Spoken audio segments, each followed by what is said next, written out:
पूर्व केन्द्रीय बंगोपसागर में बुधवार एक घूर्णिबलय सृष्टि होइछे। यह प्रभाव में पूर्व केन्द्रीय और संलग्न उत्तर बंगोपसागर में गुरुवार एक लघुचाप सृष्टि हो पारे। लघुचाप जोगु राज्यर विभिन्न स्थान में 31 तारिख जाए प्रबलरू अति प्रबल वर्षा हो पारे बोली पाणीपाग विभाग पूर्वानुमान करछे। लघुचाप परिणत पर यह पश्चिम और उत्तर पश्चिम दिगरे अग्रसर होई दक्षिण ओडिशा एवं उत्तर आंध्र प्रदेश उपकूल को पहुंचब। यह प्रभाव में राज्य में प्रबल वर्षा संभावना रही।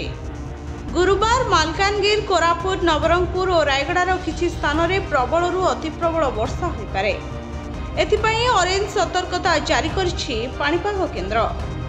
सेहिभଳି गुरुवार गंजाम, गजपति, कलाहांडी, कंधमाल, बलांगीर, नुआपड़ा, नयागढ़, खोर्धा और पुरी जिले में प्रबल वर्षा संभावना रही।